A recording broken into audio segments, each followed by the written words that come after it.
Good morning, boys and girls, from Black Powder Headquarters and the Bojangles Studio high on Sassafras Mountain. CDA presents Realtree Radio. Welcome to a brand new, unused Saturday morning.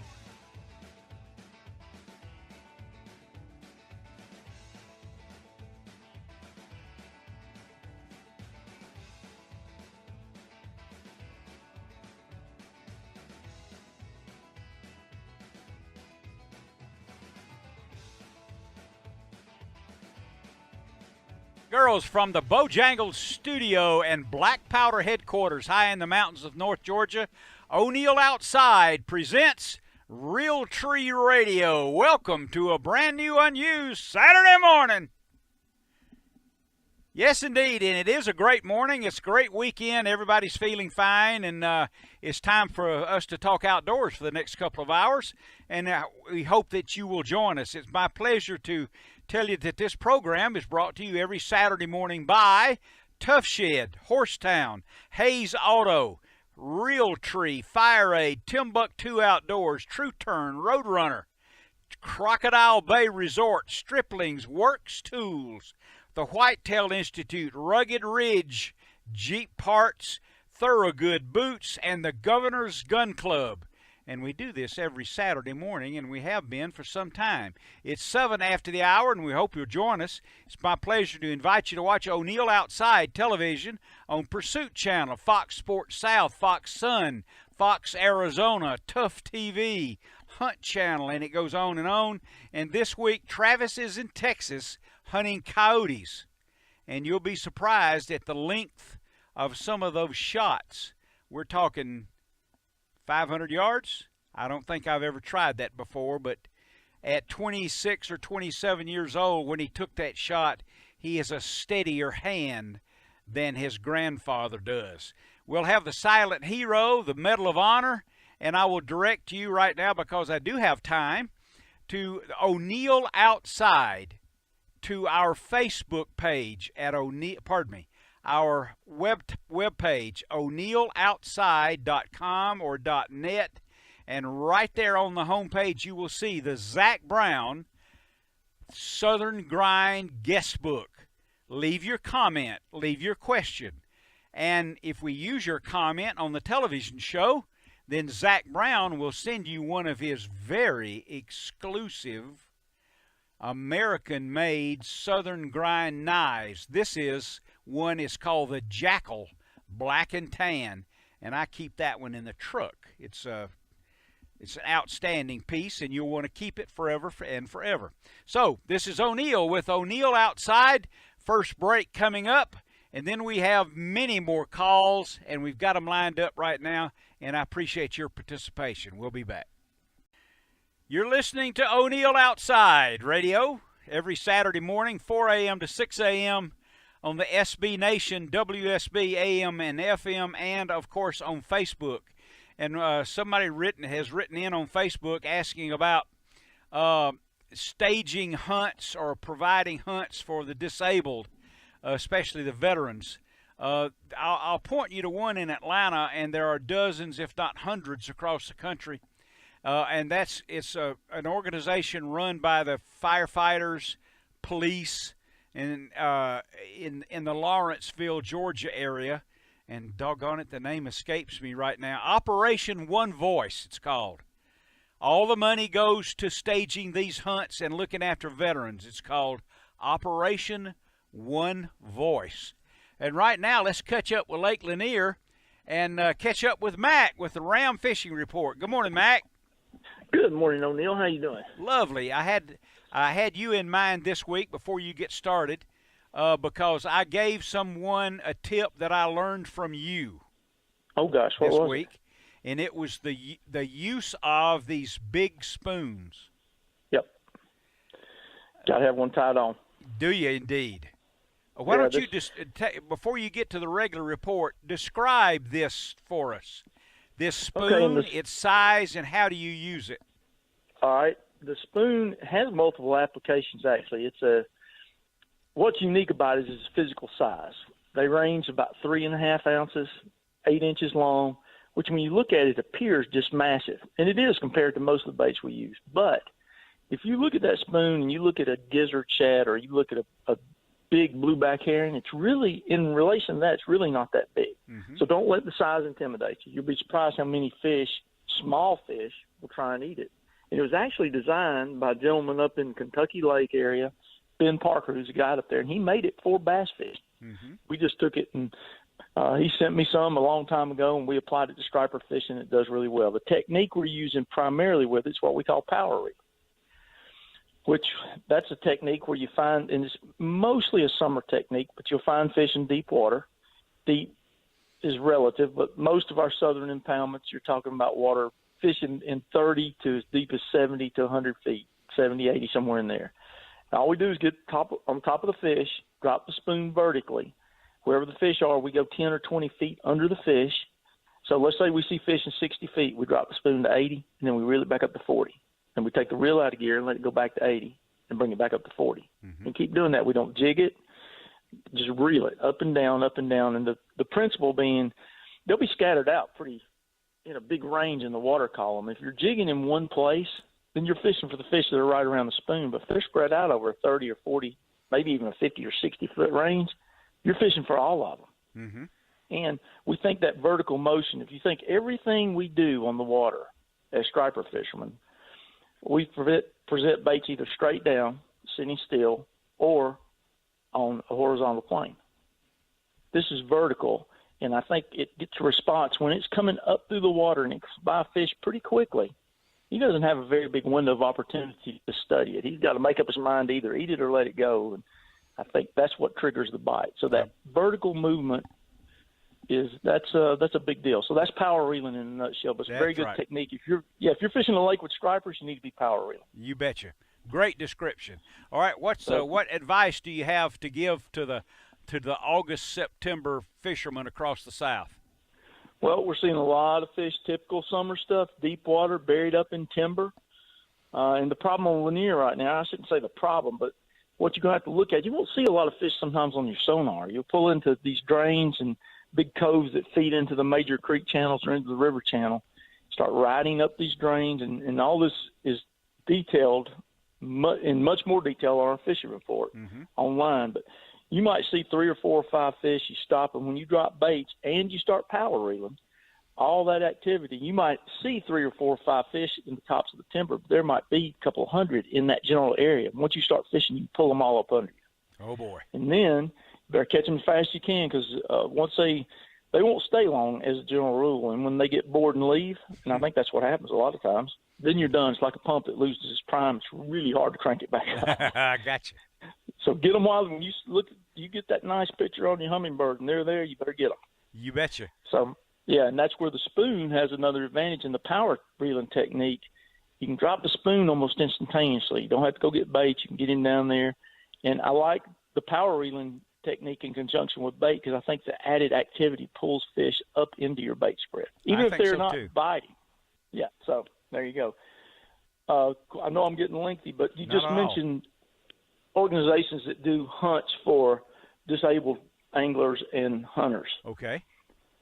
AOL does a fabulous job with that. That's Outdoors Without Limits. Oh, yes, indeed. No, that's the other way around. It's early. Got my letters mixed up. But Outdoors Without Limits, fabulous organization, both from the aspect of the people that operate it and the people that participate in it. And I have been fortunate enough to take a lot of those folks fishing over the years, and it's actually a blessing every time I spend a day with one of them. That's fabulous. Yeah, the people that run it, the same. Good folks that really do something special that don't get enough recognition for a lot of hard work. People don't realize how much hard work goes on behind the scenes to promote and pull off one of those events, and they do it really, really well. And there's other organizations too. Yes, that one comes to mind. Great folks. All right, tell during the week, instead of waiting for us to talk on Saturday, where might someone get a fishing report from you about Lake Lanier and other lakes? If they will go to Captain Max, go to our Facebook page, we put pretty detailed fishing report up there. We usually post it on Thursday or Friday nights and tell you what's going on, get you at least pointed in the right direction. So if you're going out on the lake, you'll have a good idea of some depths or a pattern or baits that have been productive. So We're trying to do everything we can to get you ready and get you out there and catch some fish. Preparation means a lot. If you look at your partner and you say, "What do you want to do?" and he says, "I don't know. What do you want to do?" Man, oh man, you're behind the 8 ball already. Yep, you can still do it, but yeah, it's you need to have that discussion before you're sitting in the boat after you just lost it. That's exactly right. Mac, I'm glad you called, my good friend. O'Neill, always a pleasure. Everybody enjoy the outdoors. We've got a beautiful day today, so get out there, be safe, have fun, catch a fish. You bet. See you later, pal. Mm-hmm. Oh, there you go. There you go. Always a great report from Mac. Let's see, it's 19 after. Maybe I've got room to do this one. Alan is calling from Lilburn, Georgia. Thanks for holding on, Alan. Good morning. Good morning, O'Neill. How are you today? Lovely. Oh, getting ready to pack up and move to Tallahassee, Florida. Oh, my goodness. You can fish those lakes around Tallahassee and Jackson Lake, all those. That's great. Yeah, Lake Talbot, and then you got Seminole not too far away. You betcha. And that's one reason I was calling. The main reason I was calling, I guess you didn't get to go pig hunting due to your back. Right, I did not. Yeah, I had to cancel the pig hunt. I was on Okay. schedule, but not now. I was hoping you killed about 50 of them. Oh, they're still going to be there. Yeah, oh, don't worry, they're there. Yeah, so, you bet. no, the reason I was calling, I went down to Tallahassee, looking for a place to live, and me and my son got a chance to sneak away, went to Lake Talbot bass fishing with shiners. And my question is, what is the ideal temperature to keep the water in your live wells or your bait buckets? Because we use a lot, we shiner fish a lot, or even for blue herring or any kind of, live bait like that. What is an ideal temperature to keep that water in them wells? In the 60s, if you can. Okay. Anything above 70 degrees is going to be hurtful. Okay, I've also heard that you never add direct ice to your wells, that to take a water bottle and freeze them, to help bring the temperature down if it gets too hot. That is correct. There are chemicals that you can put in there that would help too, and if you put ice in there, that dilutes the chemicals. So yes. Do you recommend a chemical to put in there to help? I do. Any little thing. I'm sort of a detail guy, so if it says it helps, I'll try it and see. Is there one you recommend? No, not really. I don't have anything on the tip of my tongue, but there are lots of them. Give them a try. But, yeah. I would imagine you go through the baits real quickly, don't you? Well, especially, shiners, gotten real expensive now. Oh, yeah. Especially, and they're kind of hard to keep alive, especially in the warm weather like we're having now. So, yeah, freezing the bottles will work. Alan, I got to go, pal. I appreciate it. You bet. Stay in touch. This is O'Neill. I'll be back. Okay, you may begin, Paul.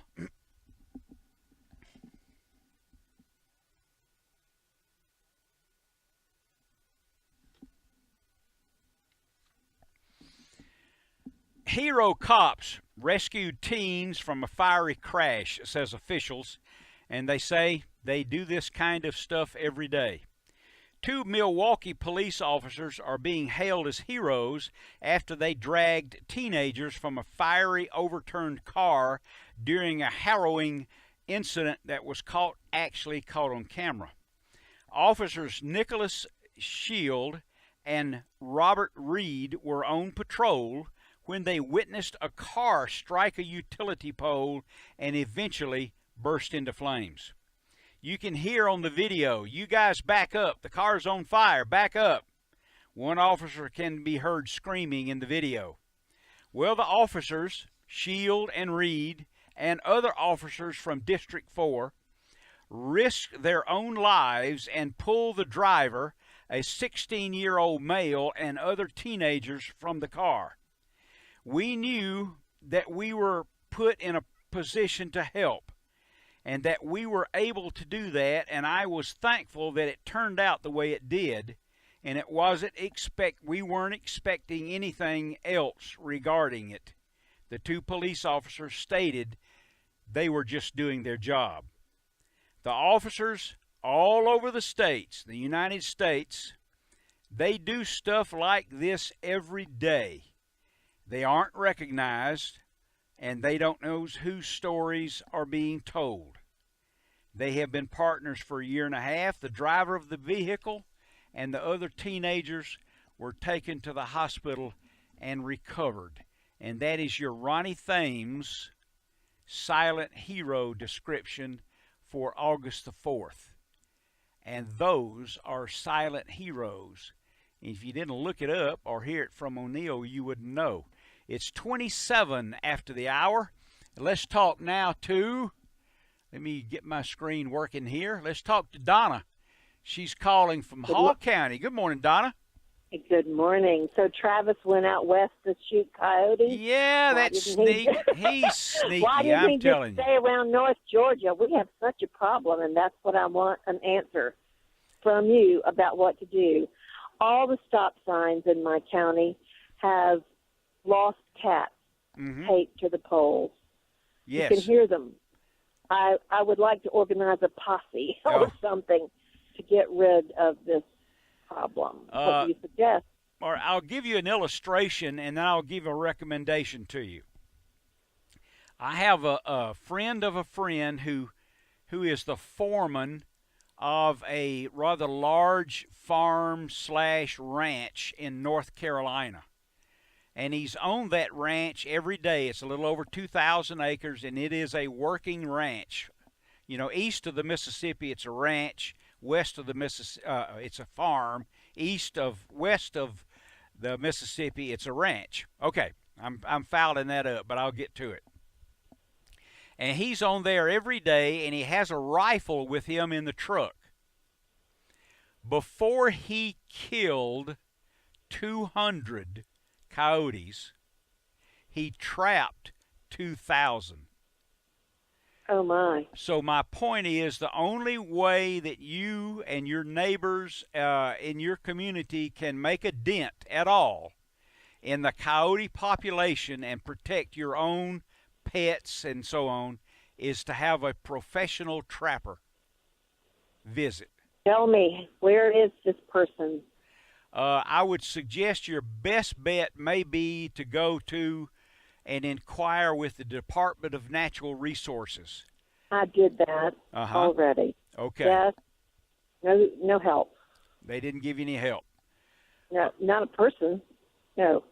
I see. You know how to find me on my Facebook, my web page. No, sir. Okay. Well, it's o'neilloutside.com, and leave me a message there. And I will source that information for you and maybe give you some qualifications so that whomever it is that you interview to hire to do this will be a qualified person. Well, I'm in rural North Georgia. I mean, it's a serious problem. You can hear them howling. And absolutely. No one seems to have a solution. I'll do that. o'neilloutdoors.com. O'Neill Outside. Outside.com. Yeah. All right. I'll do my best, and they will stay there as long as the food is there. Food and cover, and you cannot shoot enough of them to make a difference. I mean, if you're a hunter, I mean, think about how many days we spend in the woods as hunters with a rifle. Well, I wish there was the thrill of the hunt of coyotes that there is for whitetail, but it's a serious problem, and they're considered vermin now, coyotes. Yes. And see, there's no control on the coyote right now. He is. They're in Buckhead and Atlanta and everywhere. Oh, absolutely. See, a long time ago in the southeast, I think I'm correct, there was a population of the red wolf. And he became extinct, and he was a diligent effort was made by the Department of Natural Resources in the southeastern states to reestablish the red wolf, because the red wolf kept the population of coyotes down. Well, how can you reestablish what's extinct? Well, they imported some and released them, but it didn't work. They tried, but it didn't work. Well, I would like to organize some kind of like committee or association or whatever, because we have a very serious problem. Oh, it absolutely is. The coyotes will actually hide out in the dark close to your home for you to let the dogs or cats out at night. Oh, yes. My vet says to not let small dogs out. I mean, Absolutely. there's signs everywhere, O'Neill. The Absolutely. vet, the post office, missing little dogs, little cats. It's a serious problem. Mm-hmm. And in our area where there are all these chicken houses, Mm-hmm. I think what's happened is they killed all the feral cats, and now they're going after pets. Yes. So who can, in Georgia, if you'll give some serious thought to this, I promise you, I'll give some serious attention to what to do. Okay, I thank you for that. Let's you, work sir. on it, and I'm Yes, sure, thank you. I'm sure today and next week also, if you're listening, maybe we'll arrange to have some people call and discuss that subject. Super. I appreciate it so much. Okay, have a great night. weekend. Good morning, whatever. Yes, thank you. Bye. Bye. There we go. And hey, let's see if we got time for this. 37. We got 4 minutes. We've got time for this. Let's talk to Henry. Hank the Yank. What do you say? Well, my ark is complete. How's that? I built an ark. Did you really? Well, with all this rain, I figured I'd better do something productive. I understand. So I got my new riverboat. Okay. Well, I'm sure it's beautiful. It's beautiful. Well, I have not been fishing. Uh-oh. I wish I had a better report for you, but unfortunately, I've not been fishing because it's been raining. You know, I'm on the river this time of year. I am not a lake guide this time of year. I am strictly on the Chattahoochee, and unfortunately, the weather dictates and the conditions dictate you way more on the river than they do on the lake. And with all the rain we've had, the river has been just blown out completely this last week. It just hasn't stopped raining, so there is not a lot of fishing to be done on the river. I will tell you that when the rain does stop and the river, the turbidity comes down and does clear up and we can get back out on the hooch to fish, that the striper fishing down the river has still been really, really good. We're coming into the last couple of weeks of that, usually by the middle of August, give or take. Third week of August at the latest, those fish that have come up from the West Point Lake system all the way up through Atlanta into Buckhead and Roswell and you know, Sandy Springs area, those fish will stick around till around the third week of August and leave, and they're really not that hard to catch. I will tell you this, striper fishing in the river is a whole lot easier than it is in the lake.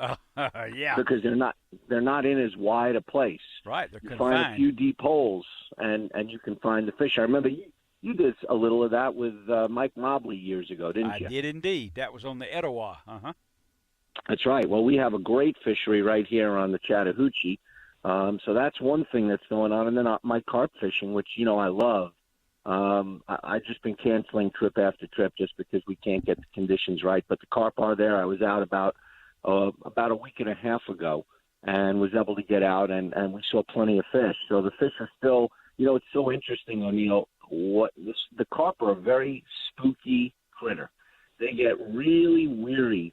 And what we're doing is we're sight fishing to them in super shallow water. You'd almost think it would be like being down in the Florida Keys in a flats boat. That's kind of how we fish to these fish. And they can only take so much pressure before they get kind of spooky and get off the flats. And usually by the first week of August, those fish have gotten so spooked from all the paddlers down on the river, guys in paddle boats and in kayaks and canoes and stuff. But because the river has been blown out so much this year, the fish are still up on the flats in big numbers. So we've had a really, really good opportunity to go out and chase carp on the fly, except we just can't get the conditions right. So what we ended up doing was we ran up to Lanier just to kill a few days, and we went spotted bass fishing. And the topwater fishing for the spots is pretty decent. You got to go early in the morning. You'll see more fish blowing up on top from, say, 6:30 until around 9 in the morning. So it's about a 3-hour bite. You can go out there. I got to go, but I'm going to do that carp fishing with you after I recover, maybe in the next 2 or 3 weeks before it ends. Yes, we'll go out. We'll give it a shot. How you feeling, by the way? I'm good. I'm getting better every day. Okay, the featured portion of O'Neill Outside the second hour is the Medal of Honor.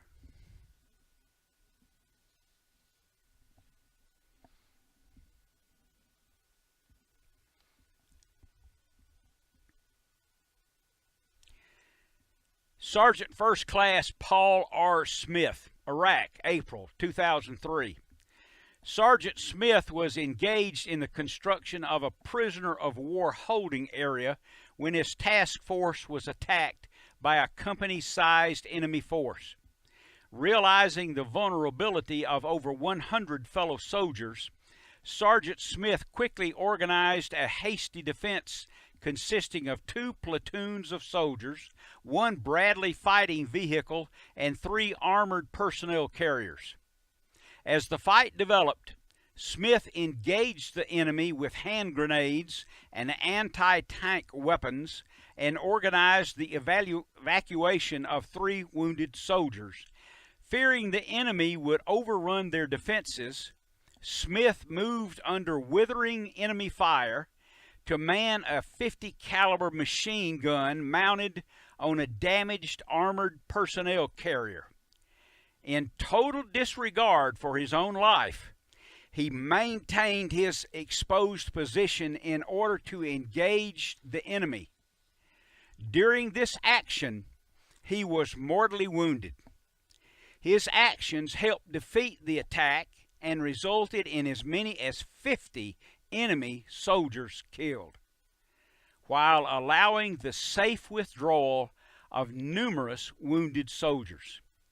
Sergeant First Class Smith's extraordinary heroism and uncommon valor are in keeping with the highest traditions of the military service and reflect great credit upon himself, the 3rd Infantry Division, the Rock of Ages Marine, and the United States Army.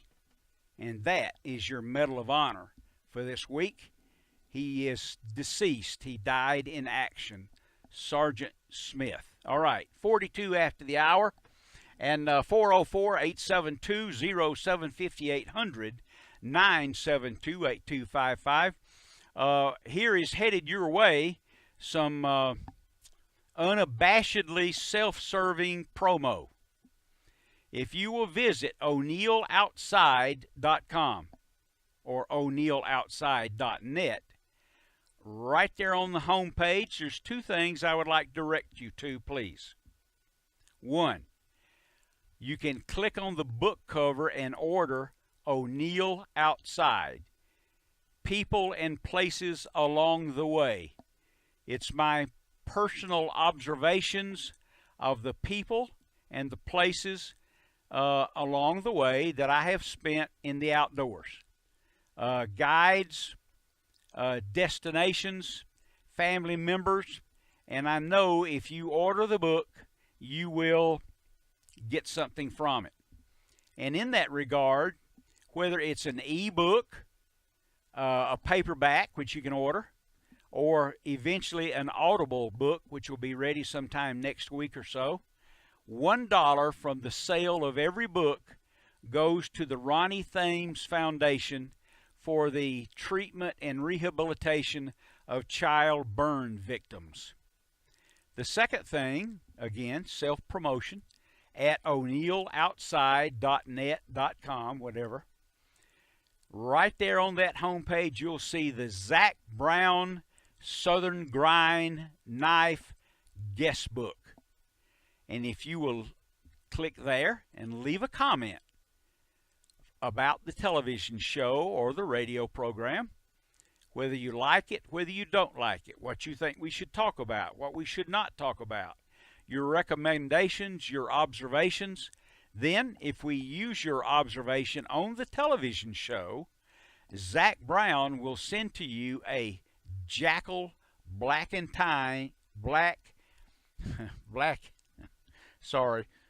knife. He'll send you a knife, okay?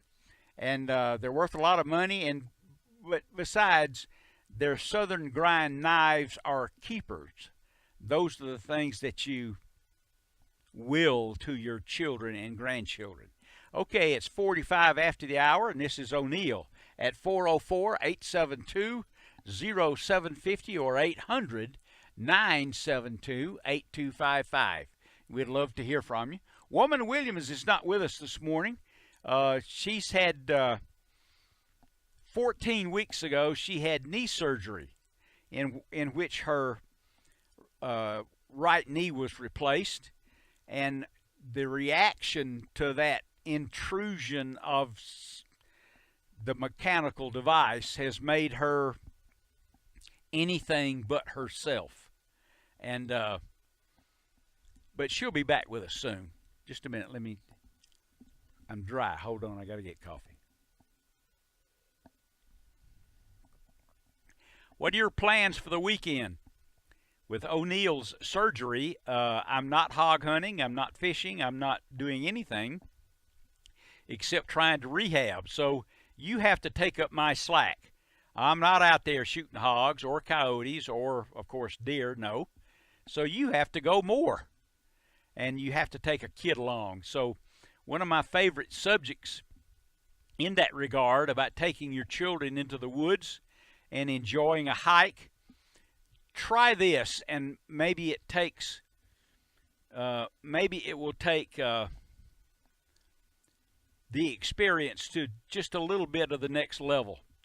It's going to be a very pleasant day across the South and across the country, not all that much rain. And when you go to the woods today, when you go for that hike, when you go on that nature trail which you can find out all about at the Georgia DNR or Georgia State Tourism, there's dozens of nature trails for you to visit. As a matter of fact, there's one close by up here called Amicalola Falls. Gail and I live close to the falls, and that is the highest waterfall east of the Mississippi. Really? Yes, the highest waterfall east of the Mississippi, and you can walk to it and see it. And it is spectacular. But back to my point.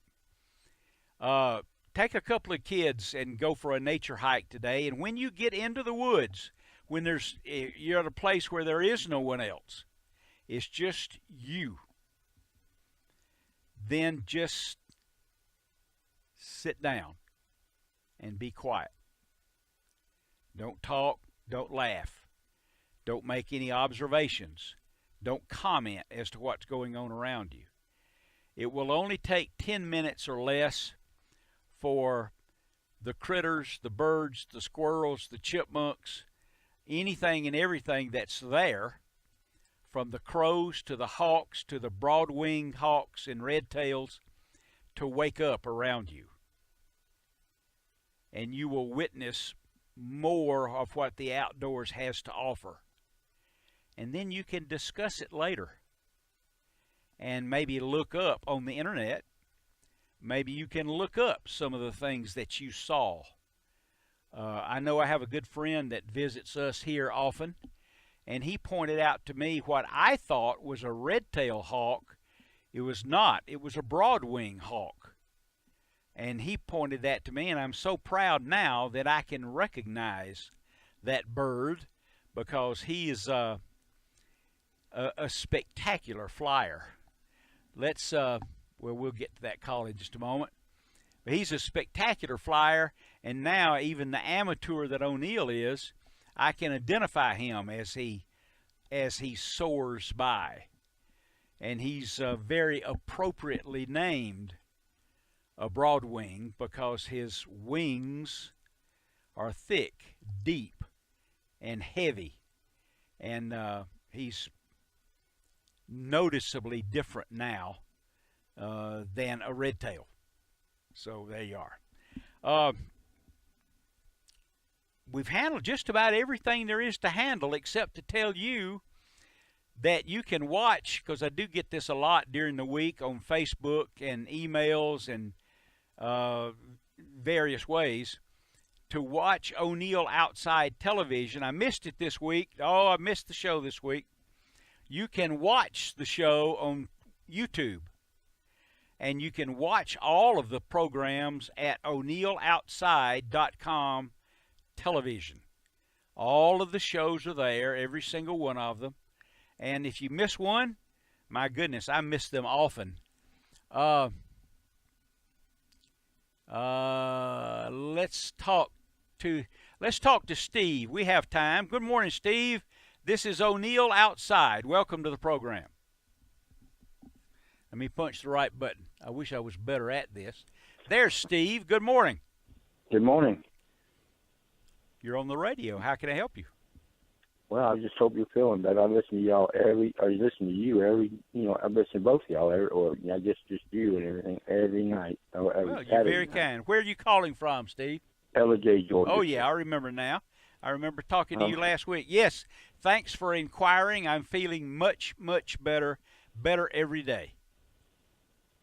That's great. That's great. I've got one question. Okay. In fact, I was going to try and help out. I've got an Australian Shepherd, and he chased off every coyote around this property. Oh, yeah, good. Anyway, my question is, I got one quick question. I know you ain't got a lot of time, and okay. I don't want to take up anybody's time. Take your time. I'm going to get me a camping tent and go out in the woods for a couple months. Oh, boy. Now, are the Army surplus tents any good? And what should I do? I haven't used one of those tents in 30 years, Steve, I don't know. I know that certainly lately the camping equipment, the ease of use, the safety, the durability and all are probably unmatched. From deer blinds to tents, unbelievably, I'm sure. Well, do you have a Army surplus store you would recommend, sir? The only surplus store that I can recall seeing of late is I believe there's one in Jasper. All right. I think it's called Jasper Junk or Jasper Headquarters. It's highly recommended. Yeah.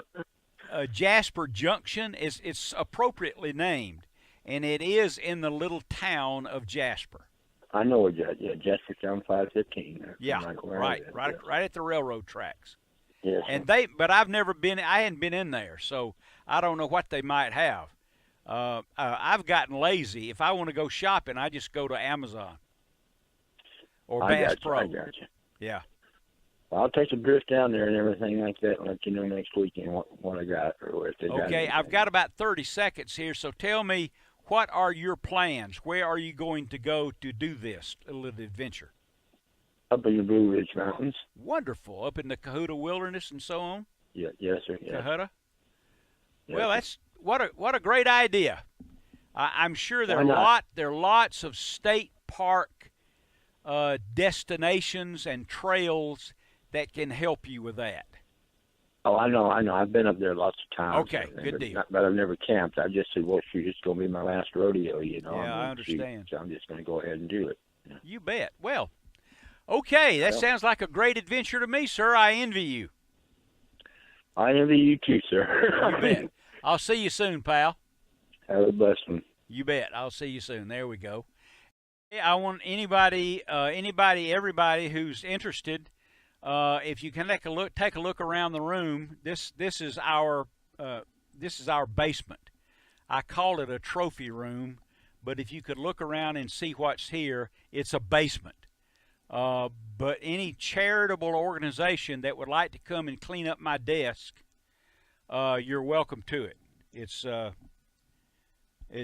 been this way for 3 years. There's no telling what you might find on this desk. I know this. Look at this right here.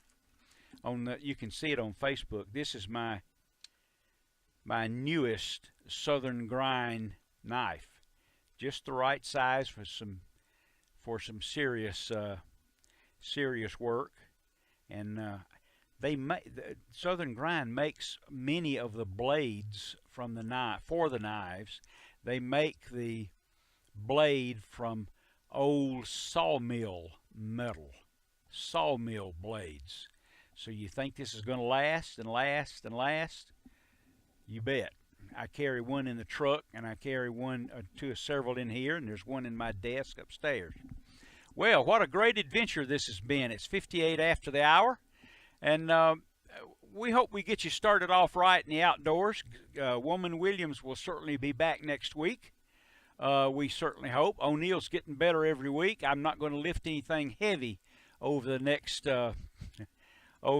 week, but thank goodness for special thanks to smart people who, like nurses and doctors, who studied at school and found out how to help people, like me, who repaired my back this past week, and I'm on the mend, and I'll be at full speed here pretty soon, I promise.